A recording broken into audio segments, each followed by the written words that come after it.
दोस्तों नमस्कार।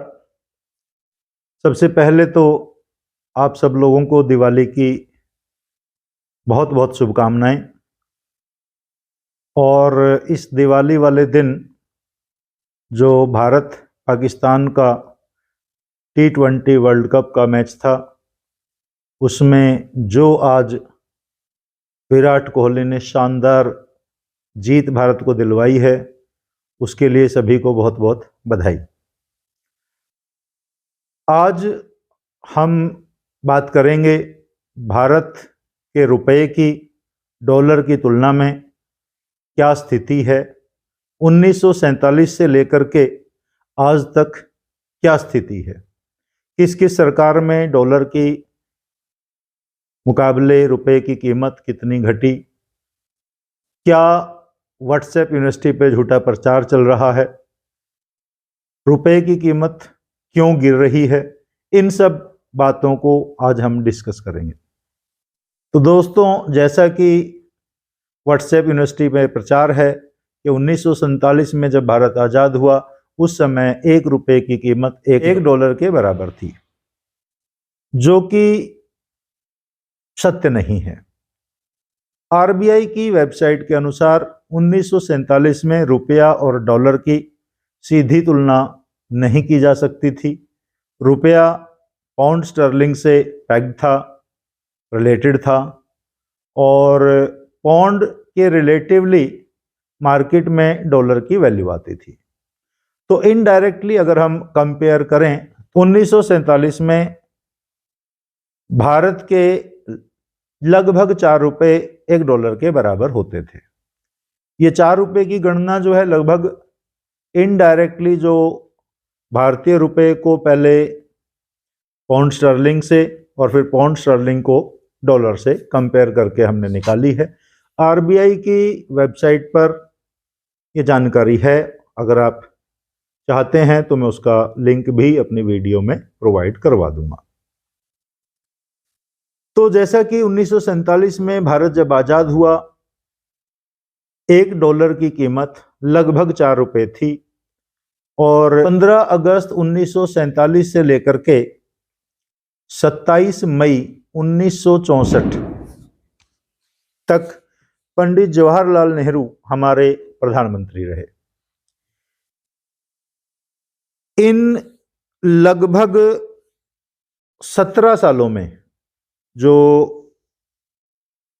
डॉलर के मुकाबले, मतलब रुपए के मुकाबले जो कीमत रही, वो लगभग 4 रुपए प्रति डॉलर से बढ़कर के 4 रुपए 76 पैसे के आसपास तक लगभग 17 साल में पहुंची। तो बहुत ज़्यादा वृद्धि रुपए के मुकाबले डॉलर में नहीं हुई थी, जबकि इस दौरान भारत ने चीन के साथ एक युद्ध भी लड़ा, जिसमें भारत की इकोनॉमी को काफ़ी झटका भी लगा था। उस समय मतलब रुपए के मुकाबले डॉलर की कीमत बढ़ने में हालांकि बहुत मामूली बढ़ोतरी हुई थी, और उसमें युद्ध का भी कहीं ना कहीं हाथ रहा होगा। फिर हमारे प्रधानमंत्री 9 जून 1964 से लेकर के 11 जनवरी 1966 तक श्री लाल बहादुर शास्त्री जी रहे, और इस दौरान भी भारत ने, आपको जैसा कि पता है, 1965 में हिंदुस्तान पाकिस्तान का युद्ध हुआ, और उस युद्ध की वजह से लगभग डॉलर की जो कीमत है लगभग 4 रुपए 76 पैसे से 6 रुपए 36 पैसे पर पहुंच गई। यानी एक लगभग 1.5 साल के जो पीरियड रहा जिसमें श्री लाल बहादुर शास्त्री जी प्रधानमंत्री रहे, उसमें अच्छी खासी एक ग्रोथ जो है डॉलर की देखी गई, यानी रुपए की कीमत में गिरावट देखी गई। फिर उसके बाद हालांकि बीच में लाल बहादुर शास्त्री जी से पहले भी 13 दिन और लाल बहादुर शास्त्री जी की मृत्यु के बाद भी 13 दिन जो है श्री गुलजारी लाल नंदा जी भारत के प्रधानमंत्री रहे। अब क्योंकि वो केवल कार्यवाहक प्रधानमंत्री थे तो उनके कार्यकाल की गणना मैं इसमें रुपए की गिरती कीमत में नहीं करूंगा। श्री लाल बहादुर शास्त्री जी के बाद 24 जनवरी 1966 से लेकर के 24 मार्च 1977 तक श्रीमती इंदिरा गांधी जी प्रधानमंत्री रही। और इस दौरान भी मतलब भारत ने एक युद्ध लड़ा। युद्ध लड़ने के बावजूद इस दौरान भारत के रुपए की कीमत में बहुत ज्यादा गिरावट नहीं हुई। तो लगभग 11 साल के इस पीरियड में जो डॉलर की कीमत है 6 रुपए 36 पैसे से लेकर के लगभग 8 रुपए 74 पैसे तक वो पहुंची। तो हालांकि ये लगभग 30% की गिरावट थी रुपए में, लेकिन ये 30% की गिरावट लगभग 11 साल में रही, जो कि आप मान सकते हैं कि 2.25% के आसपास सालाना गिरावट रही। हालांकि ये गिरावट थी, लेकिन इस गिरावट के पीछे एक बड़ा कारण फिर, जैसा कि मैंने बताया, 1971 में भारत पाक की लड़ाई, और उस लड़ाई से भारत की इकोनॉमी को जो भी झटका लगा था उसका भी कहीं ना कहीं रोल था। श्रीमती इंदिरा गांधी जी के बाद हमारे प्रधानमंत्री बने मोरारजी देसाई 24 मार्च 1977 से लेकर के और 28 जुलाई 1979 तक लगभग 2 साल 4 महीने श्री मोरारजी देसाई जी हमारे प्रधानमंत्री रहे। इस दौरान रुपए की कीमत में कोई गिरावट नहीं आई, बल्कि मामूली वृद्धि देखी गई। श्री मोरारजी देसाई जी के बाद चौधरी चरण सिंह जी भारत के प्रधानमंत्री बने और लगभग 9-10 महीने के आसपास, 8-9 महीने के आसपास तक वो प्रधानमंत्री रहे। 28 जुलाई 1979 से लेकर के 14 जनवरी 1980 तक। इस दौरान भी रुपए की कीमत में बढ़ोतरी हुई, मतलब डॉलर गिरा, रुपए की कीमत बढ़ी, क्योंकि भारत ने इस दौरान कोई युद्ध नहीं लड़ा। और इंदिरा गांधी जी का जो पहला वो 11 साल का जो शासन था, उसमें उन्होंने जो बैंकों का राष्ट्रीयकरण किया और कुछ प्राइवेट कंपनीज को भी राष्ट्रीयकरण किया, दुनिया भर के उन्होंने प्रोग्राम चलाए, उसका लाभ भी इस पीरियड में मिला युद्ध के बाद। तो 15 अगस्त 1947 से लेकर के जो 14 जनवरी 1980 तक का जो ये समय काल रहा है, इसमें मैं कहूँगा भारत की इकोनॉमी ने बहुत तरक्की की। डॉलर के मुकाबले रुपए की कीमत बहुत ज़्यादा नहीं गिरी 1980 तक। मतलब आप ये समझ लीजिए लगभग 33 ईयर्स का, ये 33 साल का जो राज रहा, जिसमें ज़्यादातर जो प्रधानमंत्री रहे वो श्री पंडित नेहरू जी रहे, लगभग 17 साल, 11 साल के आसपास लगभग श्रीमती इंदिरा गांधी जी प्रधानमंत्री रही। तो इस 33 साल में लगभग 4 रुपये से लेकर के जो डॉलर की कीमत है, 4 रुपये से लेकर के 7 रुपये 86 पैसे तक डॉलर की कीमत पहुंच चुकी थी। तो इन लगभग 33 साल में ये जो रुपए की कीमत में वृद्धि थी, ये लगभग 2% सालाना के आसपास रही। 2% मुझे लगता है कि बहुत ज़्यादा नहीं है, जबकि इस दौरान भारत ने तीन जो है युद्ध लड़े, और इन युद्धों का भी इस इकोनॉमी में कहीं ना कहीं प्रभाव रहा होगा। तो ये कह सकते हैं कि रुपए का जो ये 33 साल थे, ये लगभग गोल्डन पीरियड ही कहूंगा मैं तो, क्योंकि उसके बाद जो रुपए की हालत खस्ता हुई है 1980 के बाद जबरदस्त गिरावट आई है। और इस गिरावट का मुख्य कारण अगर आप समझें, जो मुझे लगता है पर्सनली, वो ये है कि भाई 1980 तक भारत के जो राजनेता थे उनमें काफ़ी हद तक कुछ ऐसे नेता थे जिन्होंने स्वतंत्रता संग्राम में भाग लिया, ईमानदार लोग थे, भ्रष्टाचार का जो प्रभाव था वो बहुत हद तक कम था। मैं ये नहीं कहूँगा कि भ्रष्टाचार नहीं होता होगा, उन दिनों में होता होगा, लेकिन भ्रष्टाचार उस सीमा तक नहीं था जिस सीमा तक आज आप लोग देखते हैं, महसूस करते हैं।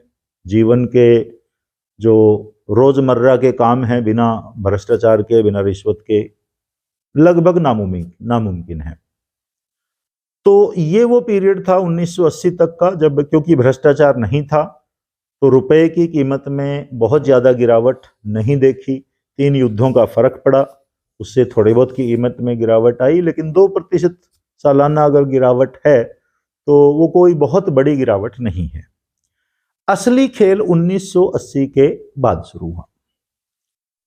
तो जब 14 जनवरी 1980 को श्रीमती इंदिरा गांधी जी अपनी दूसरी पारी में, जो इमरजेंसी के बाद जब वो दोबारा प्रधानमंत्री बनी थी, तो 14 जनवरी 1980 से लेकर के 31 अक्टूबर 1984 तक लगभग 4.25 साल का ये पीरियड रहा।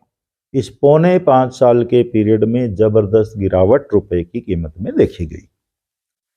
तो इन लगभग 4.25 सालों में रुपए की जो डॉलर की कीमत है वो 7 रुपये 86 पैसे से और 11 रुपये 36 पैसे के आसपास ये 1984 तक आते आते हो गई, जो लगभग 44% की गिरावट रुपए में थी, वो भी एक 5 साल के पीरियड के दौरान।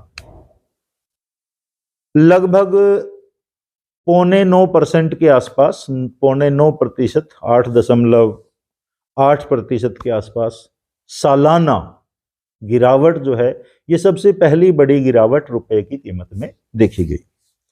और इसके पीछे कहीं ना कहीं आप सबको पता है कि जो श्रीमती इंदिरा गांधी जी का जो दूसरा कार्यकाल था, जिसमें श्री संजय गांधी जी और दूसरे जो नई पीढ़ी के जो युवा नेता थे सरकार में मंत्रियों में शामिल हुए, जो अफसर उस समय बने वो भी, उनका भी कहीं आज़ादी से कोई बहुत ज़्यादा योगदान नहीं था। ये अगली पीढ़ी के जो अफसर थे, अगली पीढ़ी के जो इसमें नेता भी आए, तो उनमें कहीं ना कहीं मुझे लगता है ईमानदारी की भी शायद कमी रही।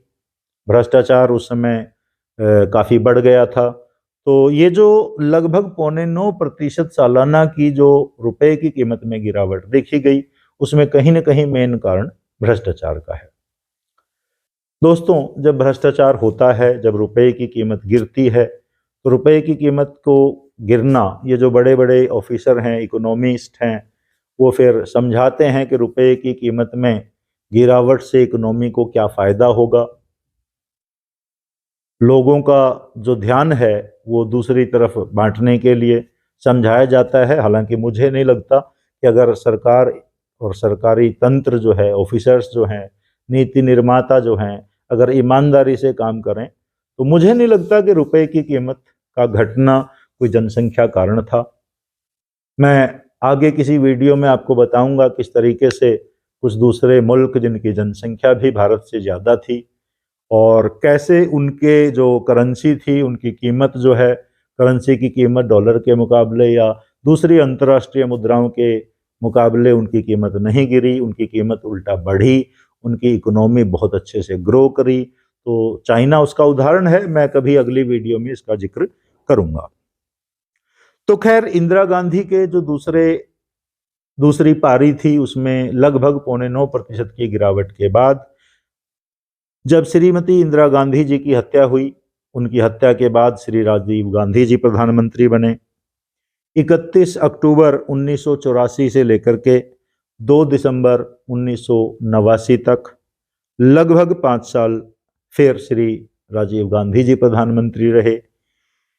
इस दौरान भी रुपए की कीमत में भारी गिरावट देखी गई। इन 5 सालों में डॉलर के मुकाबले रुपए की कीमत, मतलब $1 11 रुपये 36 पैसे से बढ़ करके 16 रुपये 23 पैसे हो गया। ये फिर एक बड़ी गिरावट थी, लगभग 42% की वृद्धि डॉलर के कीमत में देखी गई, जो फिर लगभग 8.5% सालाना है। तो जबरदस्त गिरावट उस समय भी हुई। और 1989 के बाद जब सरकार बनी, विश्वनाथ प्रताप सिंह जी की मिलीजुली सरकार थी, इस मिलीजुली सरकार में फिर हालांकि वीपी सिंह सिर्फ 1 साल ही प्रधानमंत्री रहे, 2 दिसंबर 1989 से लेकर के और 10 दिसंबर 1990 तक, 2 साल से भी कम ही रहे उल्टा। तो इस दौरान डॉलर की कीमत 16 रुपये 73 पैसे से बढ़ करके 17 रुपये 50 पैसे हो गई। यानी इस अकेले 1 साल में भी जो रुपए की कीमत है वो लगातार गिरी, डॉलर की कीमत 7.5% वृद्धि उसमें फिर हो गई। वीपी सिंह जी के बाद फिर सरकार में आते हैं चंद्रशेखर जी। चंद्रशेखर जी 10 नवंबर 1990 को प्रधानमंत्री बने और 11 जून 1991 तक, मतलब इनका कार्यकाल जो है वो बहुत लंबा नहीं रहा, लगभग 7-8 महीने के आसपास का कार्यकाल रहा। और इस दौरान बहुत जबरदस्त, लगभग 8 महीने में ही जो डॉलर की कीमत है वो 17.5 रुपये से बढ़ करके 22 रुपये 70 पैसे के आसपास ये पहुंच गई। यानी इस अकेले साल में, मतलब 8 महीने में कह लीजिए आप, लगभग 28% की गिरावट, 28% की गिरावट केवल इन 8 महीनों में ही आ गई। तो दोस्तों ये जो पीरियड था, इसके बाद श्री चंद्रशेखर जी के बाद भारत के प्रधानमंत्री बनते हैं पीवी नरसिम्हा राव। पीवी नरसिम्हा राव जी 21 जून 1991 से लेकर के 16 मई 1996 तक प्रधानमंत्री रहे। लगभग 5 साल का कार्यकाल इन्होंने पूरा किया। मिली जुली सरकार थी और भ्रष्टाचार इस दौरान भी खूब रहा। रुपए की कीमत में भी भरपूर गिरावट इस दौरान भी हुई। इन 5 सालों में डॉलर की कीमत 22 रुपये 70 पैसे से बढ़ करके 35 रुपये 40 पैसे के आसपास पहुंच गई। तो ये लगभग 56% की गिरावट थी रुपए की कीमत में, जिसको हम कह सकते हैं कि लगभग 11% की सालाना गिरावट रुपए की कीमत में इस दौरान श्री नरसिम्हा राव जी के दौरान, सरकार के दौरान रही। और इस दौरान जैसे कि आप सबको पता है, भारत के जो वित्त मंत्री जी थे श्री डॉक्टर मनमोहन सिंह जी थे, बहुत बड़े अर्थशास्त्री थे, लेकिन उसके बावजूद रुपए की कीमत में गिरावट रही। तो आपको क्या लगता है, क्या इसका कारण भ्रष्टाचार नहीं है? मुझे तो स्पष्ट लगता है कि ये जो 1980 से लेकर के 1996 तक की ये जो गिरावट है, श्रीमती इंदिरा गांधी जी के दूसरे कार्यकाल में से लेकर के और पीवी नरसिम्हा राव तक के कार्यकाल में जो बड़ी भारी गिरावट आई रुपए की कीमत में, वो अतुलनीय गिरावट। और लगभग 16-17 साल में जो रुपए की कीमत थी वो 7 रुपये 86 पैसे से बढ़ करके 35 रुपये 40 पैसे तक पहुंच गई थी। तो आप ये समझ लीजिए लगभग 4 गुना कीमत डॉलर की बढ़ गई थी इन 17 सालों में। तो भयंकर गिरावट रही। और जैसा कि मैं बार बार कह रहा हूं कि इसकी केवल और केवल एकमात्र वजह थी हमारे राजनेताओं का ईमानदार न होना, उनमें देशभक्ति की कमी का होना। और केवल राजनेता नहीं, बल्कि इस दौरान जो हमारे अफसर थे, इस दौरान जो हमारे बिजनेसमैन थे, कहीं ना कहीं मतलब हर तरफ पैसे की होड़ मची हुई थी, हर आदमी लूटने में लगा हुआ था। तो मुझे लगता है कि जो रुपए की कीमत में गिरावट आई है, इसमें कहीं ना कहीं बड़ा कारण ये रहा, क्योंकि इन 17 साल में भारत ने कोई युद्ध नहीं लड़ा, उसके बावजूद रुपए की कीमत में ये भयंकर जो गिरावट है, लगभग 4 गुना हो जाना डॉलर का, तो एक बड़ी बात है। सोचिएगा जरूर, और अगर आपको मेरी बात पर यकीन हो रहा हो, आप मेरी बात से सहमत हो, तो इस वीडियो को जरूर शेयर कीजिएगा और लाइक कीजिएगा, मेरे चैनल को सब्सक्राइब भी कीजिएगा। अब हम बात करते हैं श्री अटल बिहारी वाजपेयी जी की, जो केवल 16 दिन के लिए प्रधानमंत्री बने 1996 में। 16 दिन की उनकी सरकार गिर गई। उनकी सरकार गिरने के बाद श्री HD देवेगौड़ा जी भारत के प्रधानमंत्री बने। 1 जून 1996 से लेकर के 21 अप्रैल 1997 तक लगभग 11 महीने, 10-11 महीने के आसपास की उनकी सरकार रही। इस दौरान डॉलर की कीमत में बहुत ज्यादा उथल पुथल नहीं हुई, लगभग स्टेबल सा रहा। फिर 21 अप्रैल 1997 से लेकर के 19 मार्च 1998 तक श्री इंद्र कुमार गुजराल जी भारत के प्रधानमंत्री रहे। यह कार्यकाल भी लगभग 11 महीने का रहा। तो इस 11 महीने में जो एक डॉलर की कीमत थी 35 रुपये 70 पैसे से बढ़कर के 39 रुपये 50 पैसे हो गई। तो इन 11 महीने में दोबारा फिर एक बड़ी गिरावट, लगभग 10-10.5% के हिसाब से 11 महीने में फिर से रुपए की कीमत गिरी। गुजराल जी के बाद अटल बिहारी वाजपेयी जी की जो दूसरी इनिंग थी, मतलब पहली इनिंग मात्र 16 दिन की थी, तो उस कार्यकाल की गणना मैंने नहीं की है। उसके बाद 19 मार्च 1998 से लेकर के 22 मई 2004 तक श्री अटल बिहारी जी प्रधानमंत्री रहे। पहला कार्यकाल उनका लगभग, मतलब इसमें 2 बार वो प्रधानमंत्री बने। पहली बार लगभग 13 महीने के लिए और दूसरी बार लगभग 5 साल के लिए। तो ये 6 साल 2 महीने के आसपास का कार्यकाल उनका रहा।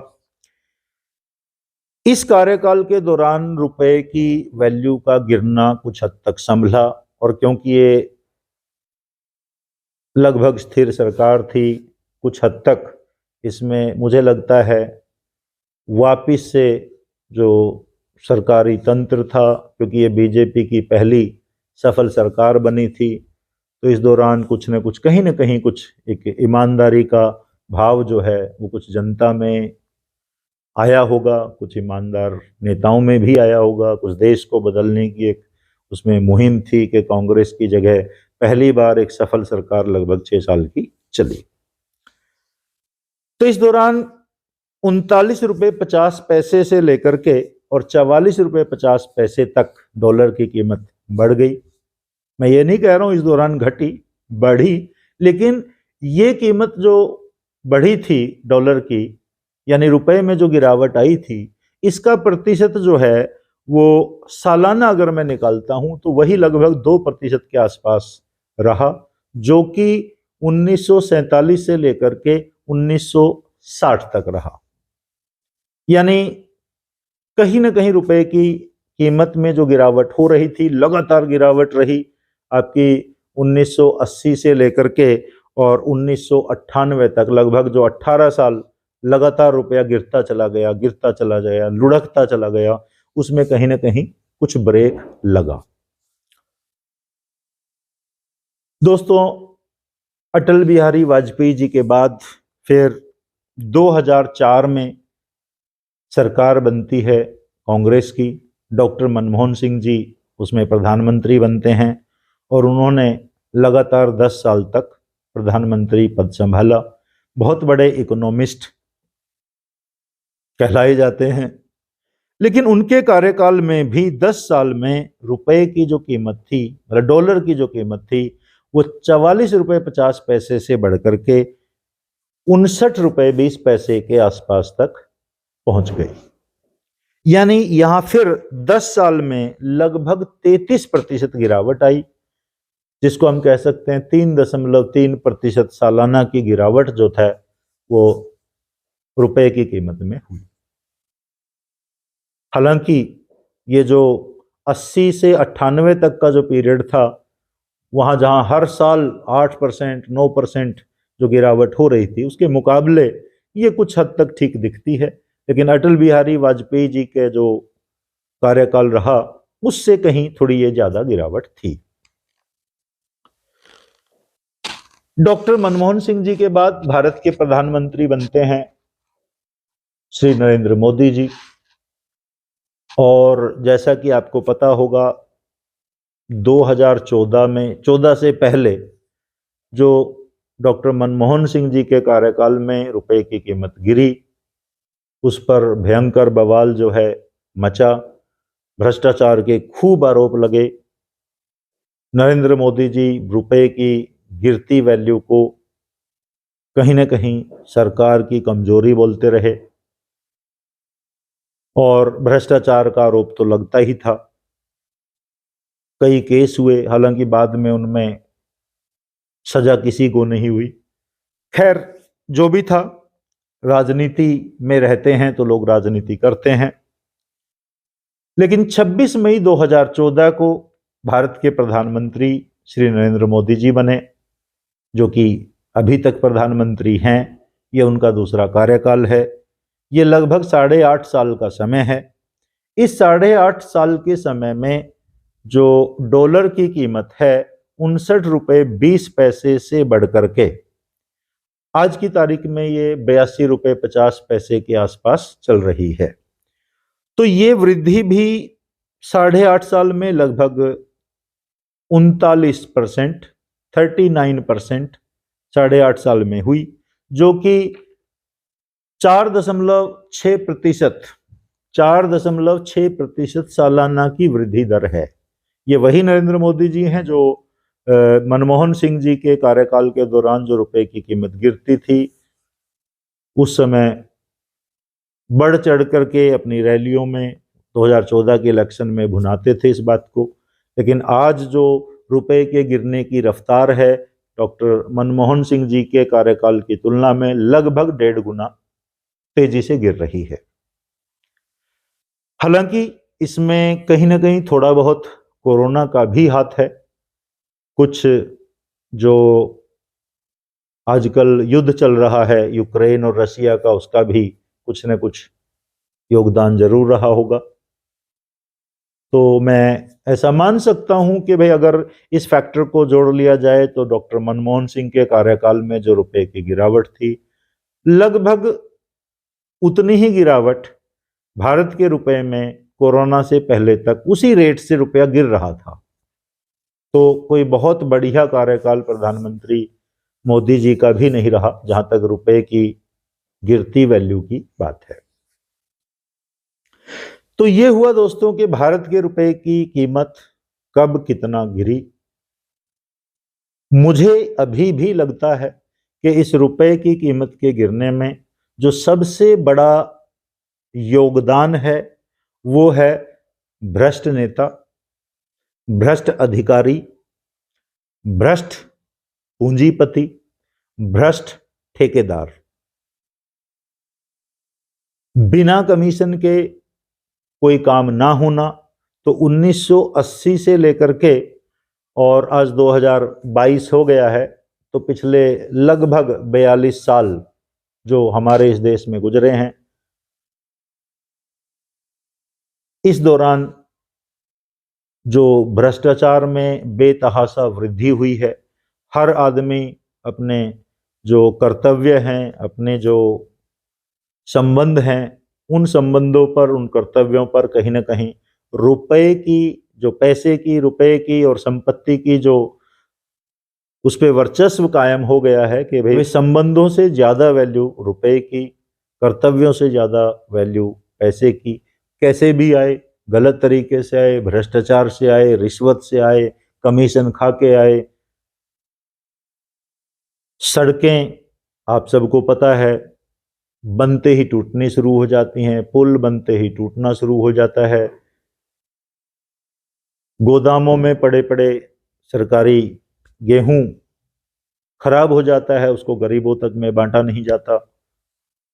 तो कहीं ना कहीं इसका कारण भ्रष्टाचार है, और ये जो भ्रष्टाचार है इसको दूर करने का कोई आपको उपाय, कोई आपको लगता है कि कोई ठोस नीति होनी चाहिए, तो आप ज़रूर कमेंट करके बताएं। और अगर आपको मेरी ये वीडियो पसंद आई हो तो उसको शेयर भी करें और मेरे चैनल को सब्सक्राइब भी करें। मैं ऐसी वीडियो आपको लगातार बना बना के भेजता रहूँगा।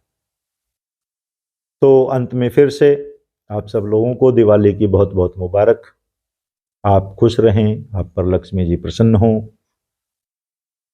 ईमानदारी से आप पैसा कमाएं। जय हिंद।